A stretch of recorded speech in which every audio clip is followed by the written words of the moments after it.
Bonsoir à tous, il est 20h, voici les titres de l'actualité de ce mardi 20 septembre.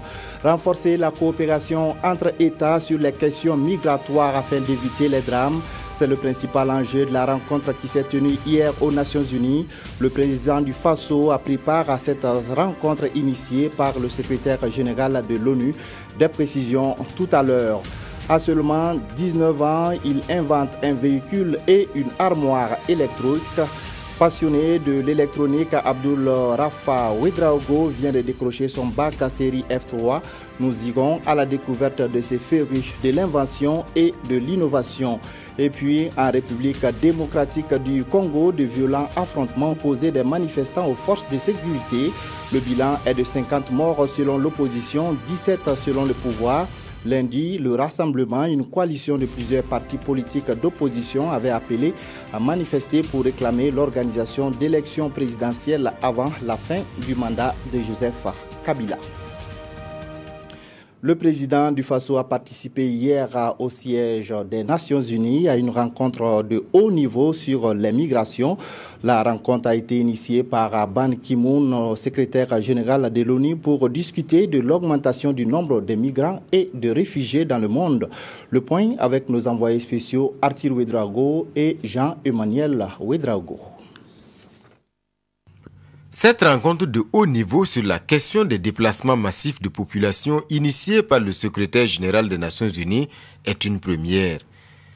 Il était temps car la situation des migrants a atteint une ampleur inouïe et les causes sont nombreuses. La pauvreté, la misère, le chômage et le sous-emploi, les inégalités, l'exclusion, les discriminations de tout genre, l'intolérance, les violences massives de la dignité et des droits humains sont autant de terreaux fertiles pour les départs massifs de population. À cela s'ajoutent, hélas, les catastrophes naturelles, la dégradation de l'environnement ainsi que le fossé sans cesse plus profond entre le monde développé et celui en développement. Toutes les personnalités à la tribune rappellent l'urgence à agir, mais en filigrane se pose la question du financement de l'humanitaire. Coup de promesses, peu de concret. Le sujet concerne pourtant tous les pays du monde et en la matière, le Burkina partage son expérience. Aujourd'hui, avec l'appui des partenaires comme le Haut Commissariat des Nations Unies pour les réfugiés, mon pays a pu accorder toute l'aide nécessaire. 3000 déplacés du Mali qu'il accueille sur son sol et à qui il a reconnu d'office le statut de réfugié conformément à ses engagements internationaux.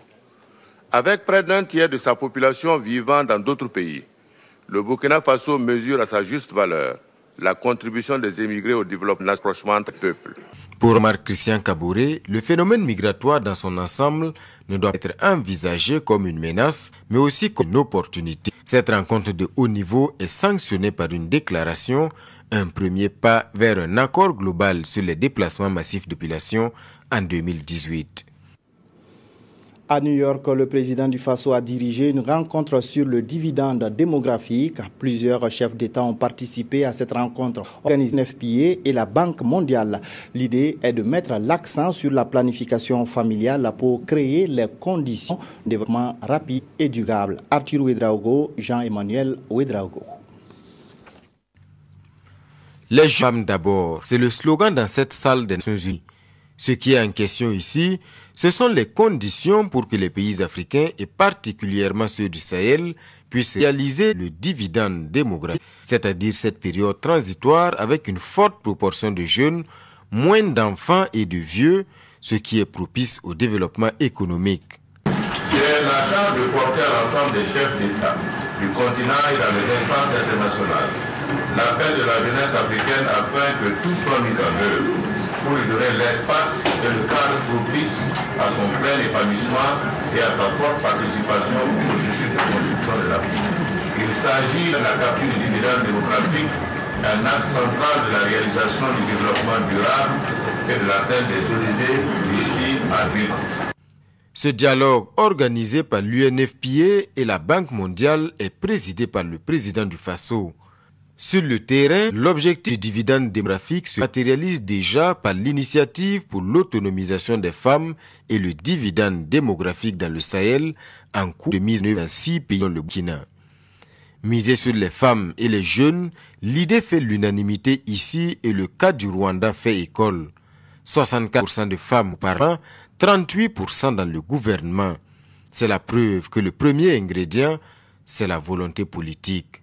Nous devons toujours investir dans l'éducation, dans la santé des jeunes, dans leur formation et dans leur insertion dans le développement de nos pays.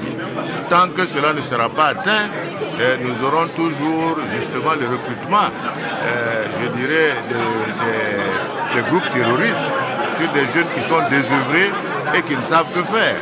Tout comme ces jeunes qui traversent la mer tout le temps pour aller travailler dans les pays européens et qui malheureusement perdent la vie par centaines au cours de cette traversée. L'UNFPA insiste sur la nécessité de réduire la natalité par la planification familiale. La jeunesse africaine, elle, est prête au combat pour le développement, martèle le représentant des jeunes pour peu que l'on lui donne les armes. Roch Marc Kabore lui assure le leadership à la question. Il invite les pays qui n'ont pas encore ratifié la charte sur la jeunesse à franchir le pas. Et puis, la 71e Assemblée générale des Nations Unies s'est ouverte aujourd'hui à New York. Le président du Faso a assisté à l'ouverture des travaux marqués par le discours du président américain. Barack Obama a axé son intervention sur la guerre en Syrie et la crise migratoire. Le commentaire de Jérémy Sié-Koulibaly. C'est la dernière fois que le président américain Barack Obama s'adresse à l'Assemblée générale des Nations Unies comme chef d'État. À la tribune, le chef de la Maison-Blanche appelle à poursuivre les efforts diplomatiques en Syrie, en dépit des revers, notamment ceux liés à la fragilité de cessez-le-feu. La conviction d'Obama est faite qu'il n'y a pas de solution militaire à la guerre et que l'option diplomatique reste la seule, à même de mettre fin à la violence. Et il l'a partagé à l'Assemblée générale. Les divergences entre Washington et Moscou sur le dossier syrien restent toujours d'actualité. Car Barack Obama a dénoncé avec force l'attitude de la Russie qu'il accuse de tenter de retrouver sa gloire passée grâce à la force. Une dénonciation suivie d'une mise en garde. Le président américain prédit au Kremlin ni plus ni moins qu'un délai russe dans le monde sur la durée si Moscou continue dans sa lancée actuelle. Obama a en outre appelé à une mobilisation plus accrue en faveur des réfugiés, ceux de la guerre en Syrie, mais pas seulement. Le chef de l'exécutif américain a aussi plaidé pour les 66 000 personnes déplacées dans le monde. Il faut aller de l'avant, même quand c'est difficile d'un point de vue politique, a-t-il déclaré dans une intervention retirée. Les enjeux de la protection des données à caractère personnel sont au centre du Forum africain des données personnelles. Les experts du domaine des technologies de l'information et de la communication vont également adopter un cadre juridique commun en la matière. Plusieurs pays africains prennent part à la rencontre qui a débuté ce matin dans la capitale burkinabé. Urbain Sommet, Momoni Soubé. Les technologies de l'information et de la communication qui connaissent une évolution rapide ces dernières années ne sont pas sans conséquences.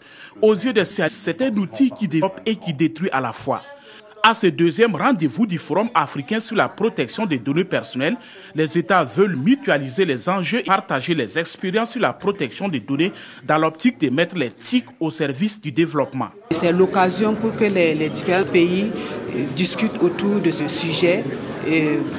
Au niveau aussi des données à caractère personnel, c'est encore l'occasion pour voir comment faire pour sensibiliser la population. L'agenda du forum prévoit plusieurs communications. Elles vont porter essentiellement sur les questions de la protection des données personnelles et sur les questions sécuritaires comme la lutte contre le terrorisme.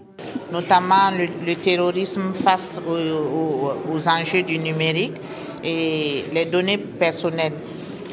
Et la jeunesse, comment les jeunes utilisent ces données, quelles sont les mesures de sécurité à prendre lors de l'exploitation des données des individus. Au nom du chef du gouvernement burkinabé, la ministre en charge du développement de l'économie numérique et des postes a invité les autorités de protection des données à une bonne coopération pour répondre aux exigences de l'heure en matière de protection des données.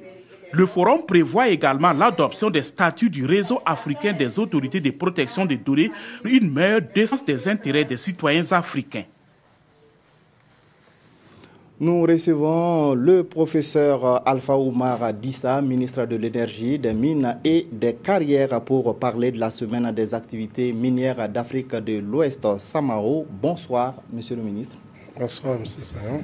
Alors, la Samao est à sa première édition. Elle se tiendra du 22 au 24 septembre à Ouagadougou. Alors, quels sont les objectifs recherchés à travers l'organisation de cette rencontre? Tout d'abord, tout le plaisir est pour moi de venir partager la teneur de cet événement qui est un événement majeur, aussi bien pour l'économie du Burkina que pour l'ensemble du système minier burkinabé. Donc, il faut savoir que la Samao est une semaine des activités minières. Donc, c'est une semaine qui va regrouper plusieurs manifestations minières, que ce soit aussi bien au niveau des mines que des carrières, ou toute autre activité en lien avec donc ces secteurs. Donc il faut savoir en tout que tout système minier au monde, je dirais, comme une sorte de voiture, il faut donc l'entretenir, il faut aussi l'approvisionner en carburant. Et à l'image donc des autres pays du monde, le Burkina a un système minier croissant. Un système minier, donc on parle de boom minier, un système minier donc en florescence. Et pour pouvoir avoir un système dont le socle est solide et qui puisse tenir et qui puisse être viable, il faut nécessairement donc un certain nombre donc, de piliers, et parmi ces piliers, ou je dirais parmi ces rudiments, il y a donc la manifestation minière. Et il faut savoir que la manifestation minière, pas, en tout cas dans le jargon du système minier, juste une manifestation où on a juste des rencontres et ensuite on se sépare. C'est d'abord un cadre, c'est une plateforme, je peux dire, de partage d'abord d'idées.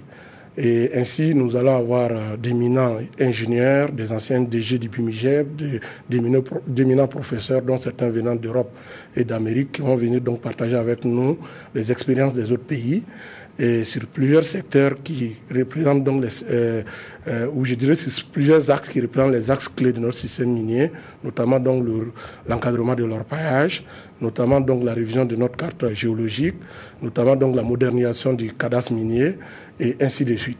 Ce qui veut dire que la Samao est un nouveau paradigme qui va aller en lien avec donc le nouveau code minier que nous allons essayer de mettre en œuvre, mais qui va également en lien avec cette Samao change totalement le référentiel donc des manifestations minières et recadre sur l'essentiel de la pérennité du système minier en lien donc avec donc la viabilité du système, parce que vous savez également que les mines représentent donc une part très importante donc ce n'est pas assez intéressant qu'au bout d'un certain nombre d'années, au moment où la part de la manne minière dans le budget de l'État augmente donc des revenus, il faut mettre tout un dispositif autour qui va permettre donc de pouvoir donc le système solide. D'accord. La manifestation en 2 jours. Alors, est-ce que côté organisation, vous êtes fin prêt? Oui, on peut dire que parce qu'on s'est même passé à temps et nous cours d'aujourd'hui en tant que soit différents des zones africaines. On a 7 pays normalement qui doivent aller dans les villes et nous pensons en tout cas que c'est une édition, mais cette première édition va pour le manifestation américain. D'accord, le thème retenu c'est défis perspectives au développement économique au Burkina. Alors, est-ce que vous avez apporté l'économie kinabé? Oui, le système après de aujourd'hui, tenu compte tout son âme, l'économie, on a de clusters autour avec la future des biens et services. Vous avez bientôt le Fonds minier de développement local, les entreprises minières investissent en termes de responsabilité sociétale.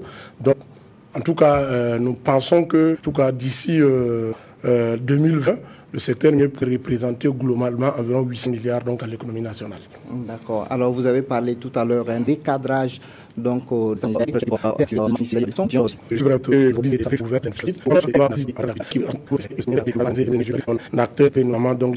qui est venu en manifestation le cadre de la médecine. C'est d'ailleurs, moi je m'applique dans le domaine des Samao. C'était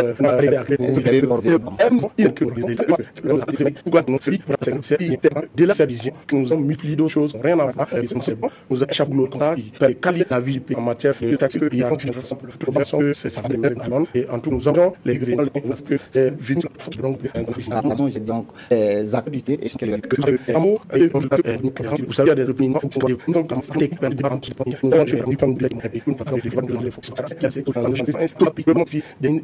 un sémus volatile qui ne va rien porter.